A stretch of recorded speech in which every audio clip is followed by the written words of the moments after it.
CareSmarts 360 on Air, a home care podcast. I'm Erin Cal, account executive at CareSmarts. Today, we've dialed into a powerhouse in the senior living marketing world, Holly Rehbock. As the Vice President of Sales at Ring Ring Marketing, Holly's an experienced sales leader with a rock solid track record in the senior living industry. She's honed her craft in sales, customer relationship management, team building, and lead generation and conversion. Skills she's now wielding to redefine how agencies connect with prospects and convert traffic into committed, lifelong clients. But what really sets Holly apart is her passion for coaching and her unwavering belief in fostering a culture of accountability and growth. She doesn't just lead teams, she ignites them, equipping them with strategies and insights that turn clicks into conversations and browsers into brand advocates. Today's episode, Lead, Nurture, Convert, Turning Digital Traffic into Lifelong Clients, dives into Holly's proven playbook, from crafting magnetic lead magnets to nurturing relationships with personalized outreach, all the way through to closing deals that endure. Get ready for actionable frameworks, real world examples, and a fresh perspective on sales leadership that'll supercharge your digital funnel. Welcome, Holly. Thank you so much. What a great intro. I love it. Thank So I'll you. jump right into it. First question that we have here for you. What's the first step a home care agency should take to capture high quality digital leads rather than just increasing website traffic? Well, of course, any business, any home care agency wants to drive as much traffic as they can to their site, right? They want it to be meaningful as well. So, first, there's kind of 2 points I like to touch on. One, of course, it's important to make your website optimized, right? We want to make sure they have the best experience as a user, as a family that's on there looking for care.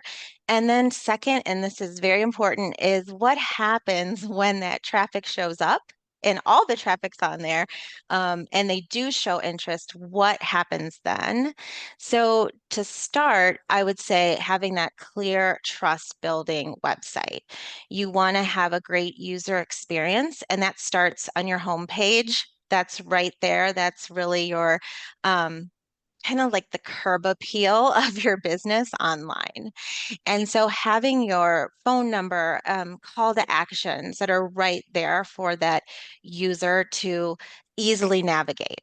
I don't know if you've heard of a sticky header, right? But it's kind of that banner that goes across the top. Having that stay up on top so you're not constantly trying to navigate, find that navigation um, menu up and down, scrolling up and down. That's part of that user experience. So there's things that we look at when we say to optimize the website for the user experience.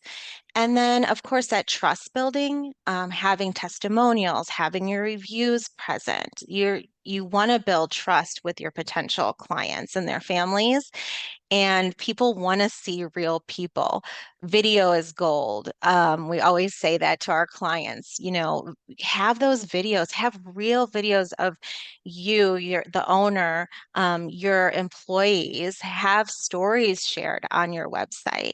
So really, that's all part of that experience.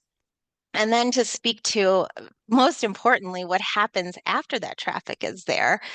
What happens when someone does contact you, clicks that form, fills out that information? What happens to that lead that comes in? So it's shifting to that conversion mindset, not just, oh, how many people can I drive to my website, but how many people had a great experience enough to where they filled out the contact us page? And then what happens when that comes in? Everyone knows I've been in sales, so I've heard this so many years, but speed to lead. We've all heard that, probably sick of hearing it, but it is so relevant. So again, part of that user experience is what does happen? How long does it take someone to reach out to those leads? What is that experience like once the form is filled out? And who's doing that for you to really convert them into the next steps in the lead process? Yeah, absolutely. And how can agencies nurture online leads in a way that feels personal and authentic to prospective clients and their families? I do love this question because I feel like too often, and it's not just, home care agencies, but too often in general, people treat online leads a little differently, right? It's like they feel that they're colder or less serious.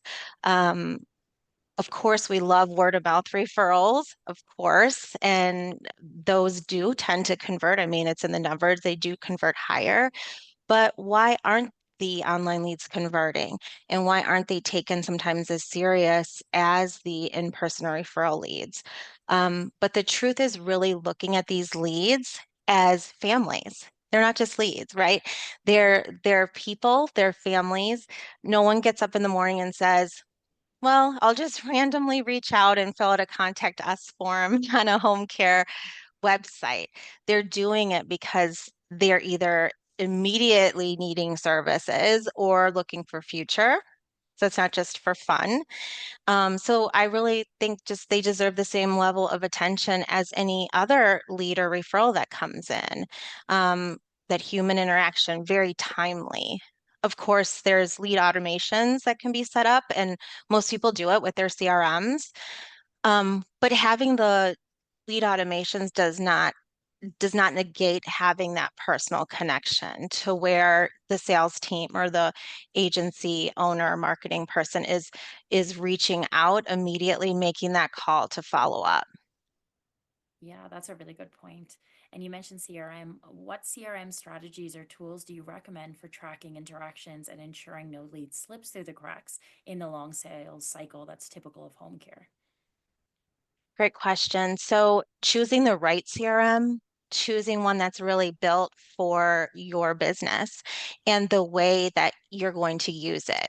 There's very, very sophisticated CRMs that if you were someone that is used to having your leads come in on a spreadsheet and you go to a very sophisticated CRM, are you going to be utilizing it like you should be? So it's kind of that ease of use that's key. Is your team able to use a CRM, training, making sure that you choose the right one. And some CRMs are specifically for home care, right? And I think that's great because it makes sense to me. And then know what your team can do so it can fit your expectations and have your team know that these are your expectations. I mean, a CRM is great, but you're putting in the information. So making sure that it's up to date, that that's optimized as well. Um, Sometimes if it's overly complicated, it won't be used in the way it's supposed to be. So within CRMs, you can set up automated reminders for your team to, hey, this is time to follow up, need to nurture. People get busy, especially home care. I know that very well. And so setting up those automated reminders internally for your team to use. And then, of course, categorizing making sure your pipeline is clean. Putting them in the right stage. Are they in a new lead stage? Are they nurturing? Is this someone that we have to follow up in another, 2 weeks, or is this someone we have to keep in mind, maybe send them informational newsletters quarterly? And then, of course, using call tracking. A lot of CRMs have call tracking and scoring lead interest. So that's important in order of prioritizing them. And then key is who owns these leads, whose responsibility is it? There's many different people working in agencies. And so is it the salespersons? Is it marketing? Is it the owner? Who is owning it? And that's really important. Hmm. And what KPIs should a home care agency monitor to measure the success of its lead to client funnel? And how often should they review and adjust that strategy? I think it's very fluid, and the reviewing, I'll start with that is, I mean, I've had teams where they're reviewing these things daily, if not, a weekly sales meeting. But the KPIs really that are important, of course, inquiry to assessment ratios, assessment to admission ratios, that's huge. And then cost per qualified lead, keeping track of that and really owning that and knowing. Be surprised how many people, if you ask, like, what is your cost per lead? And sometimes they don't even have that information. So keeping on top of that. This one I love. It kind of circles back to that first question you had asked about the website, but your speed to response rate, really monitoring how long is it taking for us as a team to get back to the people that are looking for services. Um, and then review these. You can review these weekly, but definitely I would review them monthly overall with your team and just have full transparency. And then every quarter, I would say, identify some bottlenecks. What are we doing great, but what are we doing that we can improve on? Are we losing people after the first call? Are we not following up? Is our response rate not where we need it to be, and how do we do that? And then use that data that you're talking to your team about, getting feedback from your team, and then do some more training and then adding more nurturing workflows, whatever that looks like. Yeah. And Holly, one last question for you. How do you foster a sales culture within a home care team that maintains accountability, encourages continual learning, and celebrates the small wins and the long-term client relationships?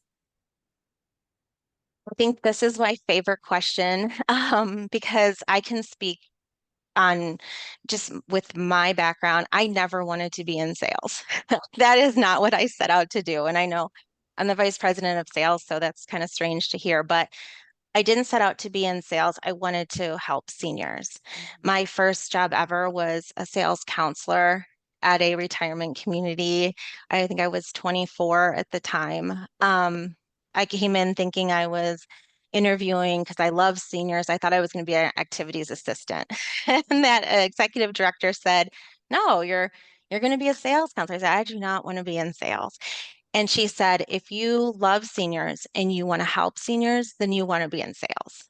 And that's really relevant because 25 years later, I'm still in sales. And so I think the first step is to really redefine sales as service. That's huge. Your team isn't selling, your team is helping people, guiding people through really big decisions, maybe some of the hardest decisions they've ever had to make. So find that salesperson, of course, that loves seniors, that wants to help. They'll be a champion for the agency. And then the second thing I would say is definitely make a feedback rich culture. I mean, without feedback, without you as a manager or the coach or a regional director or an owner, without you sharing feedback and just kind of keeping it all to yourself, you're not going to help your sales team grow or your marketing team grow. So share call recordings, good or bad, not to judge or is to help, to coach. So what can the whole team learn from the calls? And then, of course, holding the biweekly or weekly sales meetings, like what's going on, have clear goals and Mhm. they're attainable goals that you can help your team reach.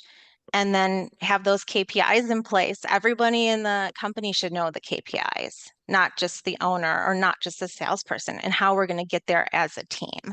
So it's kind of just building it, starting with someone who really wants to help families, and then coaching them along the way and setting clear expectations. Absolutely. Well, thank you so much, Holly, for sharing your expertise. That was very helpful. And I like what you said about sales as service. I think that's a great way to Yes, reframe it. yes. And to our audience, thank you for tuning in. Until next time, I'm Erin Cal, signing off.